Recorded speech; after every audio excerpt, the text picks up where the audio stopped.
Hey, this is my recap for Real Housewives of Orange County. Let's see. Not a good day, LA. Sorry, my hair is all tangled up. Okay.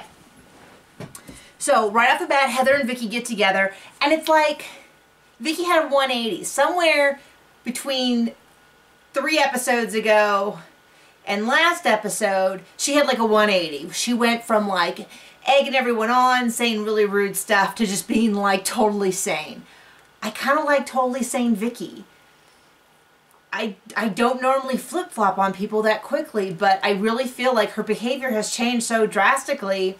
It would be ignorant to me not to acknowledge that this person who's on this episode is nice and sane. So anyway, she sits down with Heather, and she kind of said, you know, I warned you that Tamra will kind of turn on you. She apologizes to Heather. She explains the snoring thing. I guess it was an inside joke between her and Dawn, and Heather's like, well, it's not an inside joke between us, and which I thought was actually pretty funny.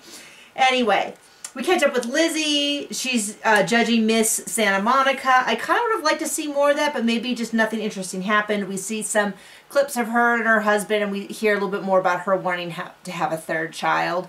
I kind of feel like there's more meat for me to learn from Lizzie, but we're so focused on everyone hating Heather, it's kind of distracting. We see Shannon and David. I think Shannon is constantly hounding her husband, but I genuinely feel really bad for both of them. She clearly loves him very much. They seem to have gotten into this really unhealthy interactions, and definitely Shannon's not backing down. She's telling stuff, I feel like, to the interview, in the talking head interviews, that she should really be telling her husband, like telling her how much she loves him, and that she's having, it sounds like she's having a lot of pride issues. She doesn't want to admit that she needs certain things, and instead she kind of is passive aggressive. I don't know, I'm not a marriage counselor, but I genuinely feel really bad, and I don't like watching the two of them fight. It's really awful. I can't imagine anyone enjoys that. It's just, her marriage is falling apart, and we're all watching. One thing I will say is they show her putting her kids to bed. Those do not look like kids' rooms. Those look like adult guest bedrooms. So I was like, is that really their room? Like, that just seems so weird to me. Anyway, I don't want to talk about that anymore. Brianna is having another baby, as we know, and we get a front of the gender. It's a boy! So congratulations, Brianna. She's probably due almost any day now. So that's exciting. Tamra sits down with Heather. Oh, I'm sorry. I totally skipped over the Good Day LA thing. So Tamra and Heather have not talked since Heather invited her to come onto Good Day LA, and Tamra was like, how dare you have not done this 6 months earlier. I thought it was really weird. It was 6 months ago. She seemed fine, but then all of a sudden this set her off. She gets to the Good Day LA set, and she's like, well, I don't know why Heather didn't call me. And it's like, I'm kind of with Heather in that I kind of thought it was, for me, it was pretty ballsy that Tamra went on there and didn't even say, like, hey, by the way, thanks, or anything. So she gets on there. Heather doesn't really want to talk to Tamra, but Tamra's like, why hasn't Heather come and talked to me? So I'm kind of like, Tamra, that's really your call. Like, if you wanted to go, if you felt you needed to talk to Heather, then you need to go talk to Heather.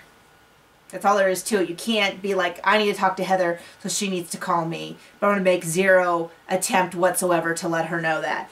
Anyway, the segment, I didn't think it was that bad. Tamra apparently thought it was awful, so, you know, way to really, you know, get this free advertising for your company and then complain about the job they do. Wow, good job.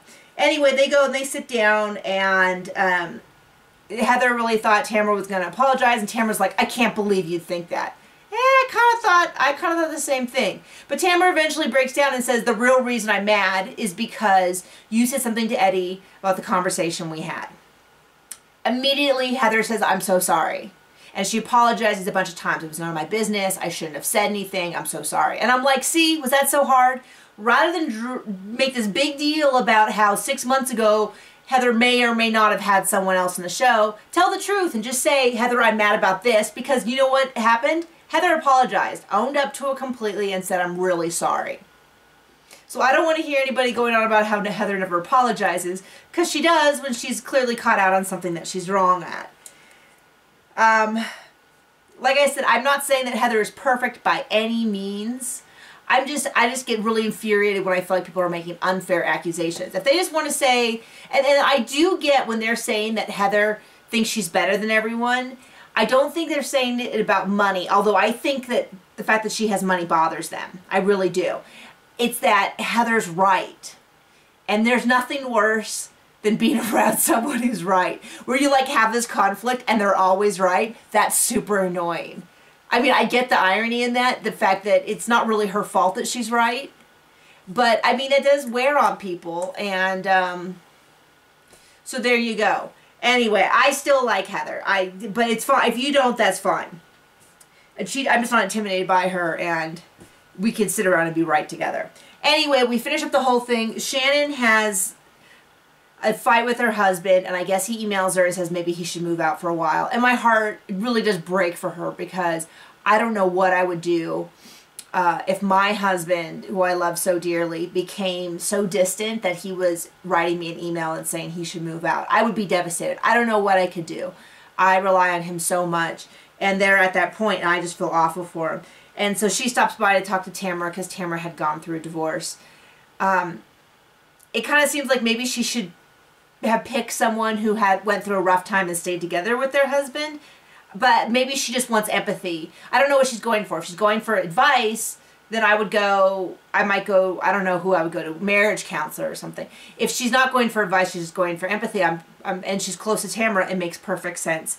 If it's just production saying, why don't you go talk to one of the ladies about your problems, then of course Tamra's the obvious choice because they're the closest.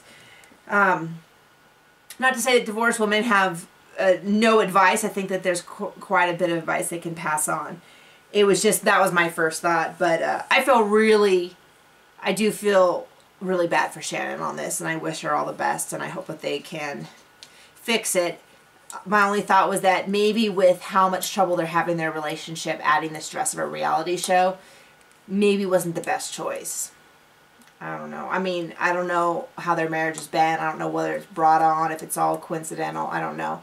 But there's a really high percentage of divorce on these shows. So I don't know if they cast for that or whether it's just a coincidence. But at this point, I am all caught up. And I'm enjoying the show again, though I feel awful for Shannon. So there you go. Hit me up in the comments.